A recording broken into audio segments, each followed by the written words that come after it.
encourage your soul, enlighten your mind, and empower your faith. This is the Light Network.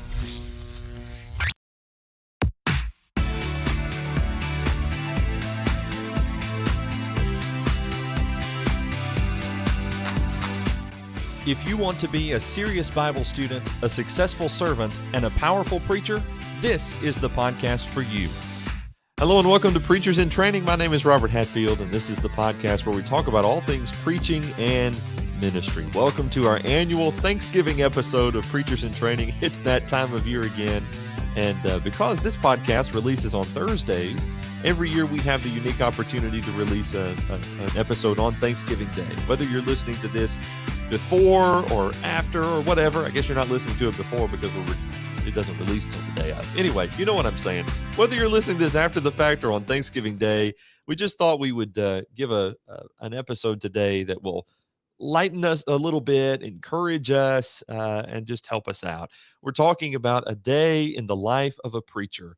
And here to help us discuss that and to lead us in our discussion today is Steve Higginbotham, who joins us from the Carnes Church of Christ in the Knoxville, Tennessee area, also an instructor at the Southeast Institute of Biblical Studies. No stranger to you, I'm sure, or to the podcast Preachers in Training. Welcome back, sir. It's so good to have you today. Oh, good to be here, Robert. Thanks for the invitation.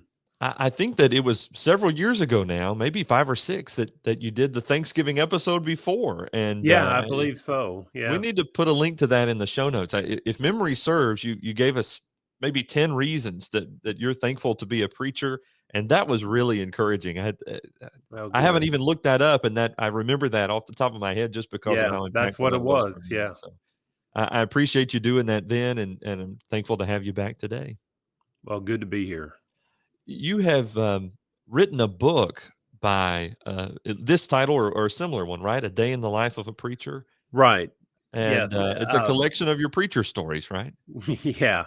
I tried to, when I first started preaching, I decided to things that were funny and humorous and maybe weird had happened to me. And I decided I need to start taking notes or I'll forget all this. And so I've kept a file through the years. And after, I think it was 37 years of preaching, I decided a couple years ago to um, put those together in a book and share the ones that I could share.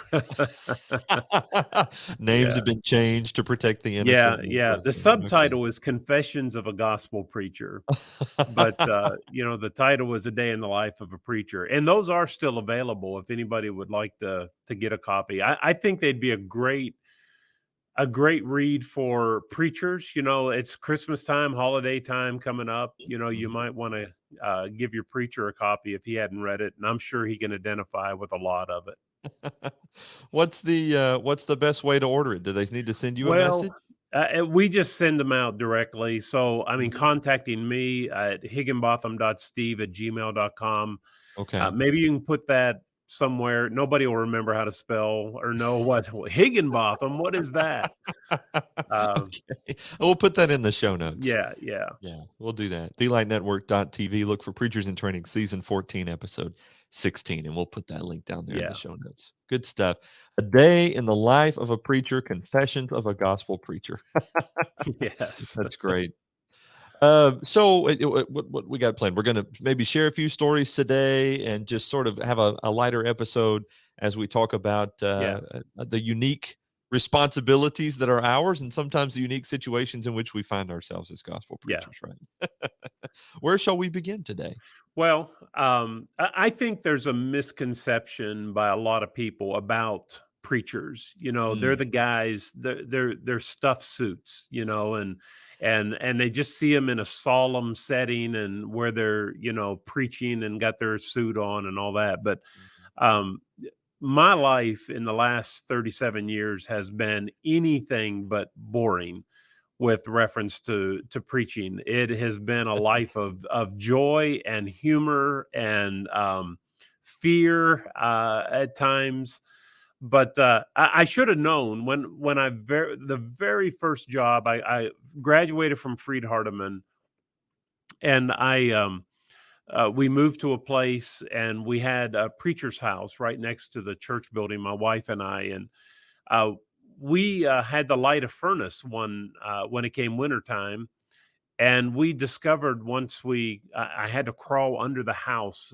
The furnace had to be lit under the house, and I crawled Oh, under the house, and I found that one of the members had taken up residence under our house, um, what? directly under our bedroom. He had shoveled out a hole under our house, and he had a little lawn chair down there, and reading material, and a lantern, and just had camped out under our house, and we didn't know it. It was Wow. quite Okay. quite interesting. How big was I this crawl space? This is Yeah, this yeah. sounds like a Well, basement almost. it was. We didn't have a basement, but we had a crawl space, and he Yeah. took a shovel and dug a hole deep enough that he could sit under our house, and Wow. So what, you're crawling under there and you just discover him? I Is did. and then Yes. what happens? Oh, He's still hello. down there. Dirt's over top of him now, but no, Oh. no, Oh. no. I didn't do that. I did have a few straight talk. He was the same guy. We would wake up in the morning, and he would have his hands cupped to the window, peering in our house, and Ah, okay. he was quite an interesting character. Okay. Gotcha. And the next place we moved, my interview, we lived there for 21 years, and my interview, they said, "We're going to interview. Let's come over to the funeral home." And I was like, "The funeral home?" And they took me down in the basement of this funeral home and did my interview down there. And Oh, is this an that was intimidation unique. strategy? Yeah, I don't know if they're trying to scare me off or what was going on, but that Wow. was an interesting interview for the Yes. job. Yeah. What do you are you one of these even keel kind of people where it's difficult to sort of get a rise out of you? I mean, how do you react in these situations? And I yeah, I may not show it in the moment, but I'm like, "Oh, I've got to remember this one," Inside, I'm dying. I think I probably show like I'm not startled or shocked or anything, but yeah. inside, I'm thinking other things. Okay. Yeah, but Wow. there's so many things, like just things that you see. My very first baptism. Um, I teach a preacher in his work class here, and I try to tell the guys one of the very first things you do when you move to a place is you go in the baptistry and you look at the waiters and make sure they're not full of holes, or that you can fit in them and everything. And Yes. being 6'6", I moved Ah, to a yeah. place right out of college, and I never thought about that until it was time to do my first baptism. The preacher who preceded me was about 5'8", five Oh, seven, or no. 5'8", and he had like a size 9 waders, and my shoe size is 13, and I just crammed my toes were doubled down, and I barely got them on. It was so uncomfortable, and Yeah. they had these suspenders to hold them up, and I was like hunched down because they pulled my shoulders down, and I could barely get them. But the strain of bending forward to baptize this lady broke the suspenders in the back, and they shot out over my head, Oh, no. and everybody broke up laughing. And that was my first baptism. It was memorable. Wow. It's a wonder they didn't hit you or her in the head Yeah, when they I came know. around. It had force behind it, I'll tell you. It was pulled tight. And naturally, this is a baptism in which there are many witnesses, right? It's not Yeah, one of it was these. in front of the whole church. Yeah. Oh, that's great. Sometimes I have done some that are not, public. This is the probably my worst experience baptizing, but there was a it was actually the day we were leaving, to move to a new work in Kentucky, and it was our last day at our first work, and, I got a call right as we were getting ready to go into the moving truck and leave. Um, the preacher at the next town down said, "Can you can you help me baptize a girl? My back is out." It was a Mm, lady, and she's 90 years old, and she's an invalid, and she can't walk, and I need you to carry her into the baptistry and all that kind of thing. And I said, "Well, mm. sure, I can help." So he brought her to the building, and I carried her like a fireman's, the way a fireman, well, no, not a fireman carry it. That's not what it's called. Like a groom would carry his bride across Okay. the threshold. Yes. And I carried her that way into a room where my secretary got her dressed. And then I went in and picked her up from there and came into the water, and her feet floated. I couldn't get her to stand, and they floated. It was just the so many contour. I was straddling her, and I just plunged her. Mm, It was just a really awkward situation. But when I went to pick her back up, I hurriedly put my arm under her leg, and it went up inside of her dress, that the garment, mhm. and so I'm carrying her back up the steps when she started screaming like, "Oh!" She was just screaming in agony, Oh, and I no. said, "What's the matter? What's the matter?" And she said, "You're standing on my catheter." I had no idea Oh, she had no. a catheter, and I looked down, and sure enough, I was, and I did it once more before I got her seated, to get dressed, and oh, it was traumatic, for her and for me, Yes. and, Oh, no. just, things goes most people see these smooth, Mhm. baptisms, but, not all of them are quite as smooth. Yes. Yeah. Yeah. I've I've been a part of baptizing some people that have been afraid of water, Yes. and that's difficult, and like you said, Yeah. there comes a unfortunately, you try, and then there comes a point where you just sort of have to do it real fast Yeah. and have a spotter to make sure that everybody went under. Yeah. Well, that's what I Uh, did to it. There was a man, I had a Bible study with him, and he was about 85 years old, and I took him to the building.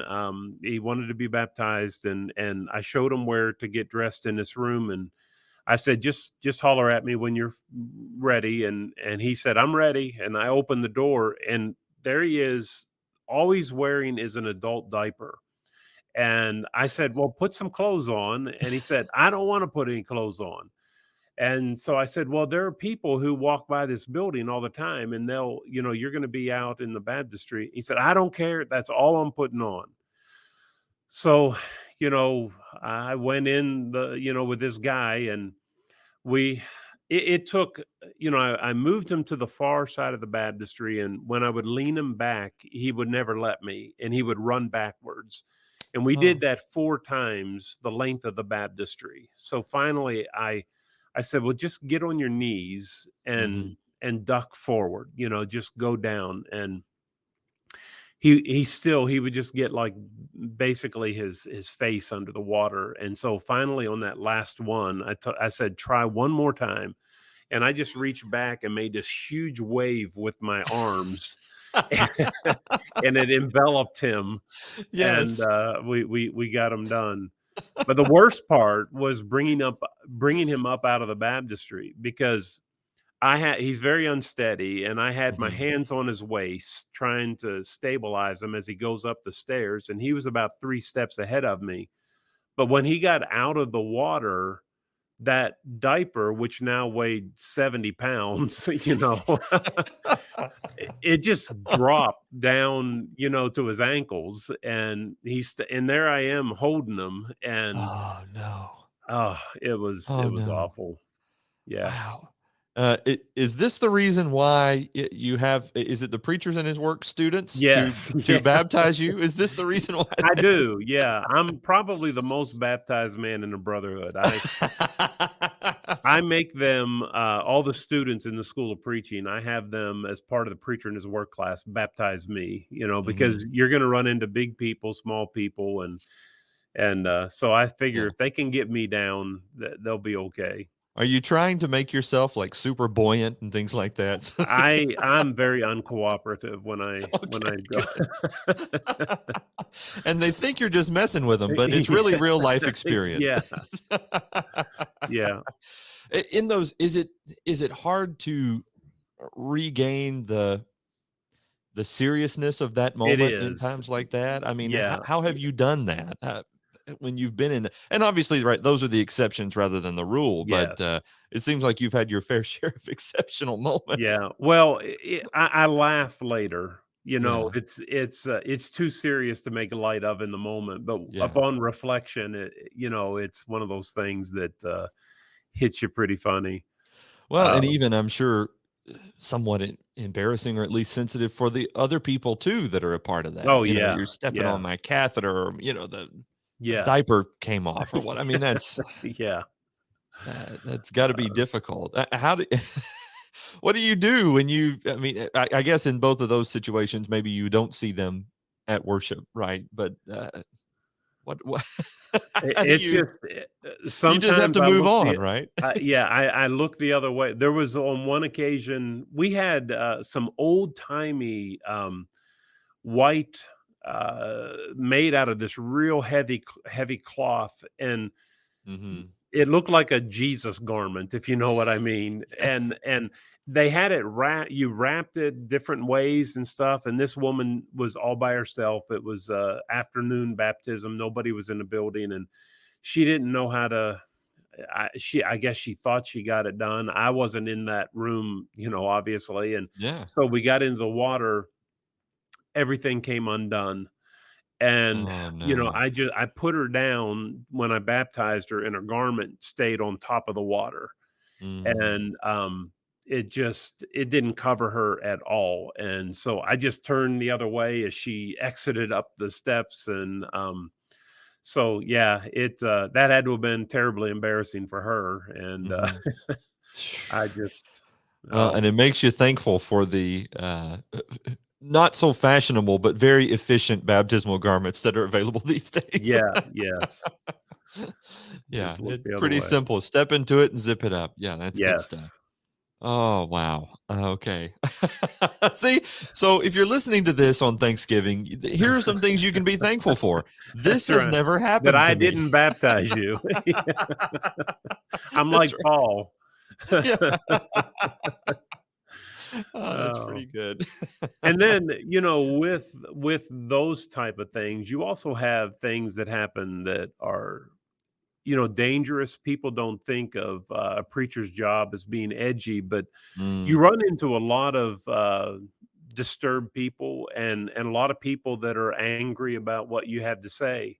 mhm. Um, I remember in the year, well, it was 2005. I was asked to speak at Freed Hardeman University on the topic of satanic ritualism, and so I did a lot of research on the Satanic Bible and the companion book, the Satanic Rituals, and I delivered that lesson, and then I started getting phone calls from some friends, and uh, in connection with the Church of Satan, there are a number of subgroups, and I had made some kind of satanic hit list that they Oh, published, no. and at the end of it, it said "kill on sight," and it had a list of about 10 names on it, and my name was on that. So life was What? a little bit nervous there for a while. Yeah. I was a little bit careful, and any noise at night was waking me up. It was a little uneasy. What did you that sounds like something to go under witness protection program for or Yeah. something. Yeah, Oh, and wow. Okay. I held a, seminar at, a congregation in, Alabama, and I showed up and stepped in the youth minister's office. It was an afternoon, a Sunday afternoon, and, um, I had worked with him. It was Reed Swindle, Yeah. and, as soon as I had sat down, just gotten seated, a man came to the door, and he had a bandana over his face and stuck a gun at us and said, "Give me all your money." And Oh. I thought it was a joke that Reed was playing on me because we had worked a couple years together, and I thought he was Mhm. just having fun at my expense, and Reed knew that it wasn't real, and, I just laughed at the guy, and I said, "Yeah, right, you're not getting me on this, I'm not biting." And, he came on in, and Reed eventually said, "Here, take my money." And then I began to look at the gun, and it was real. And Reed gave him his money, and I could tell from the expression, this we're really being held up. And so then he came back to me and took my money, and um, that was quite intense, you know. Wow. Yeah. Wow. But Are you jumpy now because of things like this? I do want some security at the church building, you know. Okay. Yeah. Uh, After that, I was like, we need to start locking the door better Yeah. and keeping track. But Right. Right. Wow. Okay. We're talking about a day in the life of a preacher, and we're giving most preachers reason to be thankful that they've never experienced things like these before. Although I'm sure we all have similar stories, but yeah, there are some preachers. I think I've heard some people say some people are kind of like magnets for stuff like. What do you think that's it is me. about you? It's me. It doesn't happen. I mean, way too much has happened to me. I'm a Yeah. magnet of some Okay. sort. Yeah. All right. So let's see. We've talked about baptisms. We've talked about security measures. And well, funerals, they're a Okay. category all of their own. Mm, You know, you would think that funerals are very solemn. You've got to have some levity. I got to be really good friends with two funeral directors when I was in Glasgow, two different funeral homes. And, you know, instead of driving to the cemetery, I would often just ride in the hearse with them, and we would oh, talk, and we would, you know, have lunch together. We were good friends, but they lighten up the, you know, what you see of a funeral director publicly is very solemn and mhm. all that, but there are funny things that happen at funerals, and it's just you wouldn't think it, but there are. I went on one occasion. I rode in a hearse to an afternoon funeral, which usually you don't have a late afternoon funeral because by the time you have the funeral and you get to the cemetery, it's getting dark, and you Mm, don't want that. So, but there was an afternoon funeral, and it was a rainy day anyway, so it was really getting dark, and we finished, and the funeral director said, "Just go on back to the hearse, and I'll be with you in a minute. I need to pay the grave diggers." And so I sat down in the hearse. And for those who don't know and never have been in a hearse, which is probably most people, um, there's a glass partition behind the front seat and the casket in the back. mm. And so I was sitting there waiting on the funeral director, and I finally said, "Well, I'll just go ahead and put my seatbelt on." And I reached over my shoulder with my hand to grab the seatbelt, but the reflection of my hand I picked up in the corner of my eye in that glass, and it looked like Yes. a hand from the back was reaching for me. And so I screamed and laid myself down in the front seat of the hearse right as he opened the door. And he said, "What are you doing?" And I had to tell him, that I'd watched too many scary movies in my life, Yeah. I guess, and, um, he didn't even talk to me on the way home. He got his cell phone and called everybody he knew and was saying, "You'll never believe what just happened." Oh. And in fact, there's a book that was published of Kentucky funeral stories, and a guy had interviewed all these funeral directors all over Kentucky and compiled a list of funny stories, and I made the book Nice. at my expense. Yeah, Oh, that's terrible. yeah. Oh, I love that. I did a funeral at a very backwoods place in Kentucky, out in the boonies. And as I arrived, the funeral home just across the street from the funeral home was a big barn. And I saw the funeral director walking toward the funeral home with a big bolt cutters, you know, maybe Mm. 3 feet long. And I met him at the door, and as we were going in, somebody was coming out, and he said, "What are you doing with the bolt cutters?" And he said, "Oh, the family wants that ring off that lady that died, and I can't get it off." And I was like, "Are you kidding me?" So I followed him because I wanted to see what was gonna happen. And up in front of everybody, he just grabbed that woman's arm and tucked it under his arm, between his, ribs and his arm, Yeah. and held it up and took that bolt cutter and somehow managed to snip that ring off of her finger in front of everybody. And then he put her arm Wow. back down and just turned around and said, "Let's take a smoke break for 10 minutes." And the whole place emptied. They all went outside. I Yeah. was just like mouth open, like, what am I witnessing? What is going on here? Do you ever wonder, like, if you're on candid camera or something? Yeah. You're waiting on the crews to come out and tell you it was all just a joke, this Yeah. isn't serious. Oh, That is wonderful.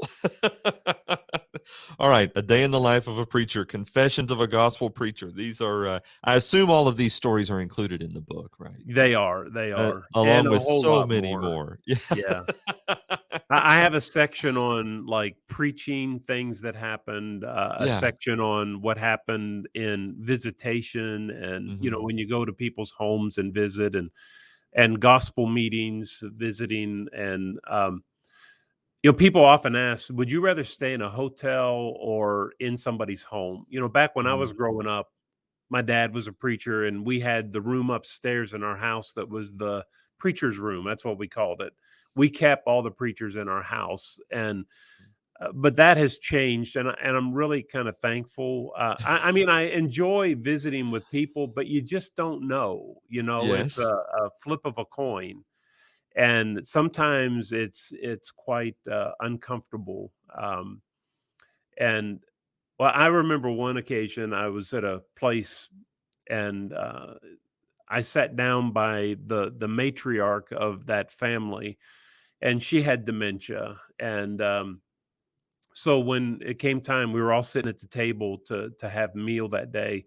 It came time for the man of the house was leading the prayer, and I felt a tug on my leg, and she had the lady sitting next to me stole my napkin off of my leg, and she put it down in her seat, and then I saw her reach. I heard my silverware clank, and she reached over and took my spoon, and then she took my fork, and then she took my knife while the man is preaching. And I'm watching all this go on. And so everything's done.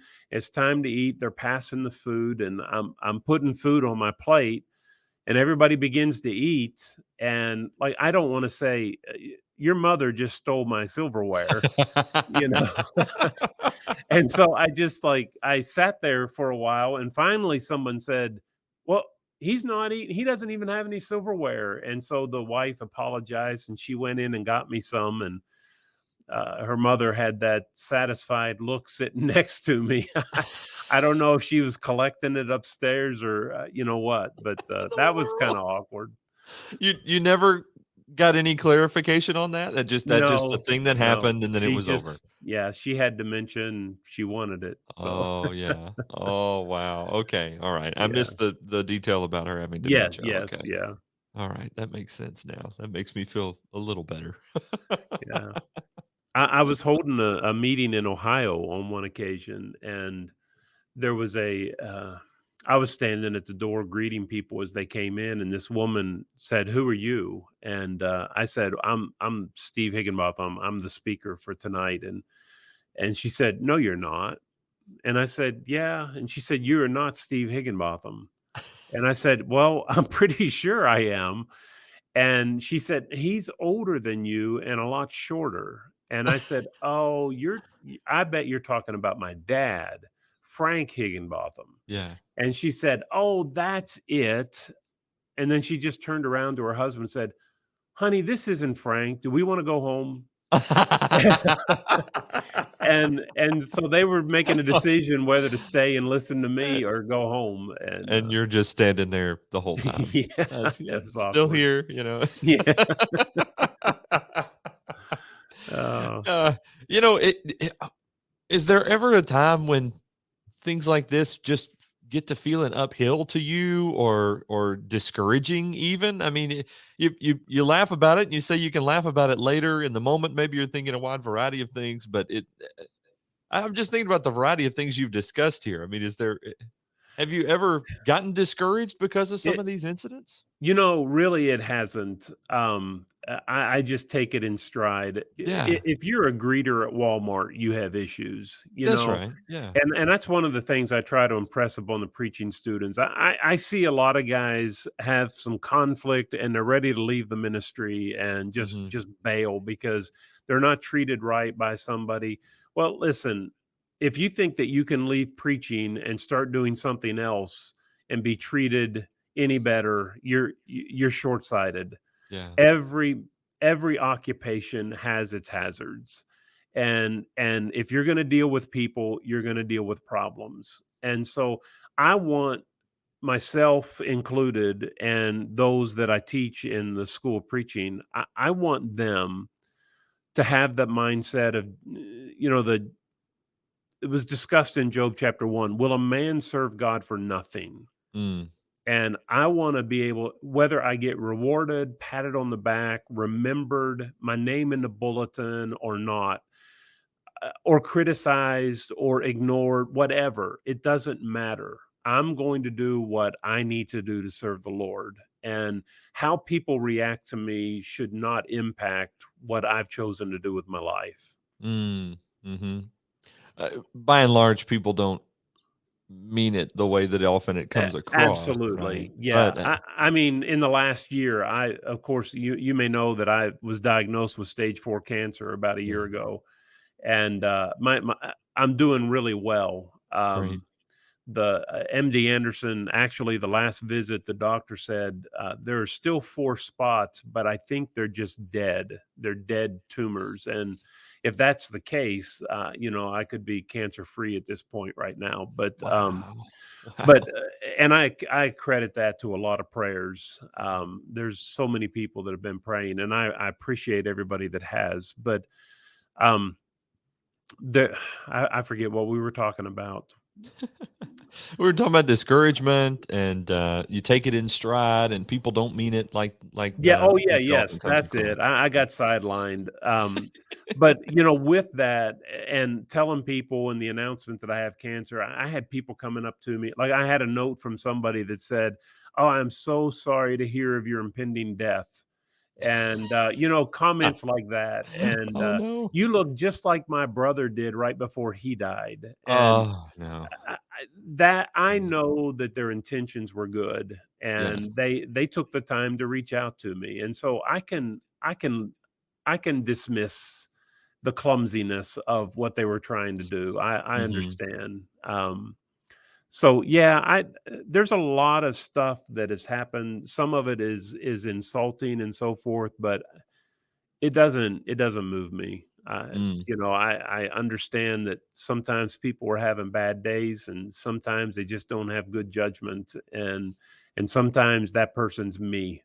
And so I need the same kind Yeah. of grace and they need. Yeah. Yeah. That's true. You could, it's sort of like what you do with anonymous letters. I mean, you could just throw them away and you read it up until you realize that what it is, and then you just immediately trash it. It's not worth Yeah. it. Or you could keep a file folder full of anonymous letters and revisit them sometimes when you want, to raise your blood pressure. I mean, it's Yes, some I people, know. some preachers let these kinds of things get them bitter, and then Oh yeah. it doesn't serve anybody well, themselves included. So, Yeah, um, I actually recorded a conversation I had with somebody because I didn't trust him, and I put the tape recorder down and recorded it, and mhm, he was so difficult and said some of the most hurtful things. And for years after that, well, not years after that, but a couple years after that, I would once in a while listen to that tape, and I was like, it just get me so upset all over again. And finally, I said, mhm, "What am I doing with this tape?" mm. And so I destroyed it, and that's I don't even remember it now. You know, Perhaps it was a satisfying exercise to destroy the tape. I don't yeah, know. it I was. have pictures of you with a sledgehammer or something, or throwing it into a fire. I don't Yeah, know. yeah. Do you think that your dad? having spent his life preaching, sort of prepared you to know to deal with people and give them the benefit of the doubt like that? Yeah, it did. I can remember specifically an occasion when we live right next to the church building. There was our house and then a breezeway and then the church building. Oh, wow. And we never had air conditioning growing up.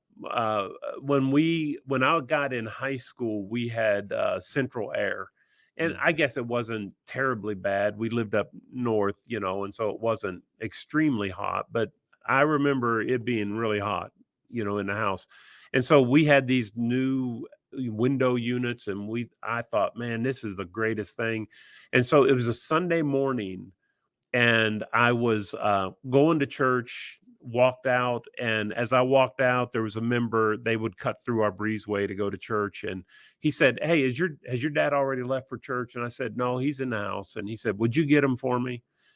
So I went back in. I said, "Dad, brother so and so's at the door. He wants to talk to you." And my dad and I walked back, and I was ahead of my dad, and I started to leave. But before I got off the breezeway, I heard this guy say to my dad, um, I pay your salary and I pay for the electricity that's running those air conditioners, and I don't think it's hot enough for you to have those on now, and I'd like for you to turn them off. oh, wow. And I stopped because I wanted to hear what dad was going to say to the guy.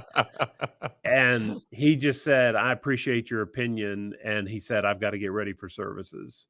Mm, And just turned around but kept the air conditioner on. But I think, yeah, I learned things throughout the my growing up years from a man that had a very godly attitude toward all of that kind of stuff. I think mm, it's helped. mhm. And that's the goal for all of us who are listening to these stories, and I'm thinking, boy, what would I do if I discovered not just someone, but a member of the church living under my house, directly under my bedroom, like Yeah, we're peering in, or how would that not just taint me for life, in the way I look at people, or being ultra yeah, suspicious or whatever. yeah, And to have that goal of responding in a godly way, yeah, and to look for role models in that. And I think you're providing a lot of that for us, even as you're telling these stories and then describing your reactions to them. So that's good. I appreciate that a lot. yeah. um, yeah, go ahead. Oh, I was just gonna say another area is, and I'll just Yes. give you one quick example, is people responding. You have this Okay. Yes. response up front, and it's so public. And I tell the guys we need to be like Daniel, who prepares his heart ahead of time. You need to think about scenarios that could happen and what Mm, you would do before they ever happen. mm-hmm. And, so I remember one occasion I had a guy come forward and he sat down on the front row and I said, "Can I help you?" And he said, "Yeah, I'm your new associate. God has called me to be your new associate minister. Where will my office be?" Oh, wow. And so, what are you supposed to do? Everybody's waiting for you to get up and say, "This person's come forward to what? Yeah. Be hired?" What? Some things you just can't prepare for, but you're left scrambling in the moment to try to say something that gets you out of an awkward situation. Yeah. I can't I can't even imagine. Wow. Okay. Yeah, that is one scenario I have not run in my head. So, Yeah, thank you for that. Now I gotta go prepare. yeah, yeah, yeah. Oh, wow. These are just really great.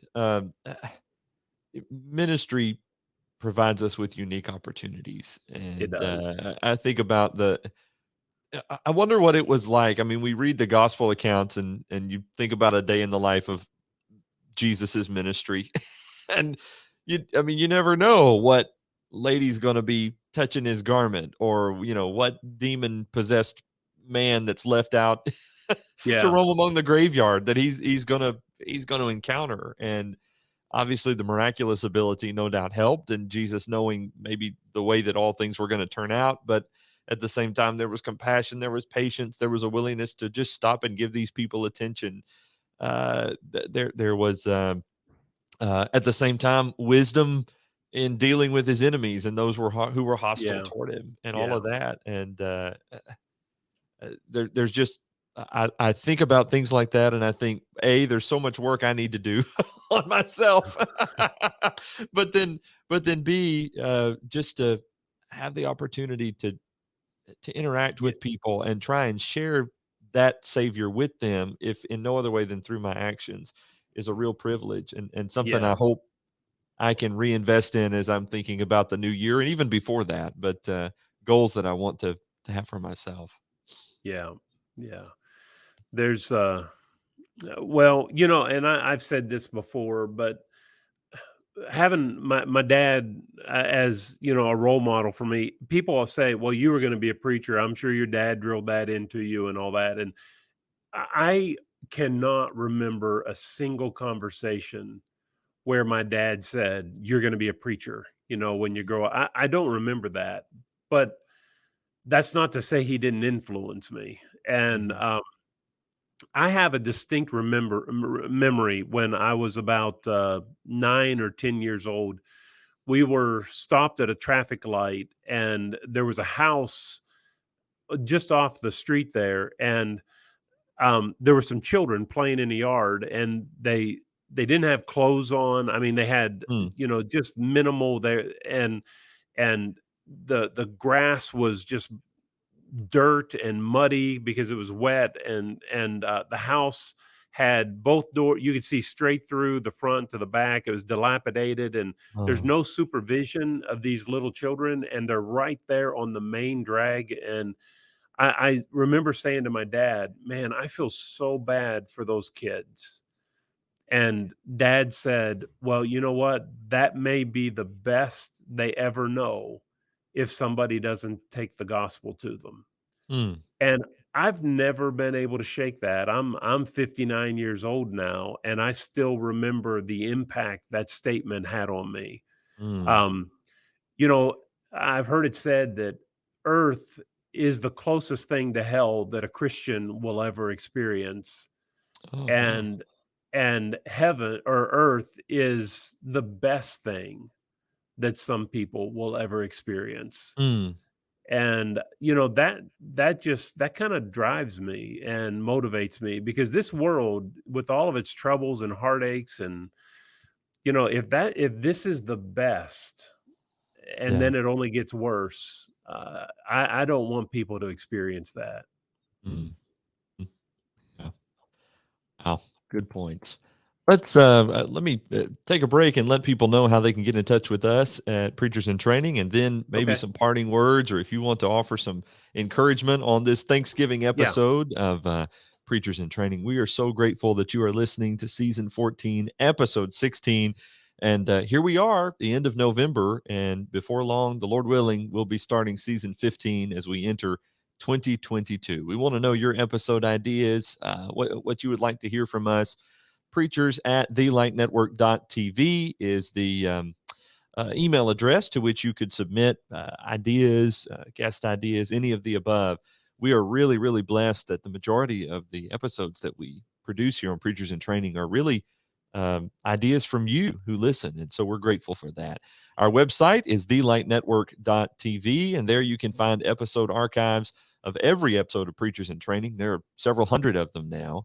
And by the way, there are also about 10 other podcasts that release every weekday, Monday through Friday, from that website, thelightnetwork.tv. And if you enjoy this podcast or some of the others, search for them in your podcast app or on YouTube. In this case, we're producing video versions as well of this podcast and a few of the others as well. Hit that subscribe button so that you never miss an episode.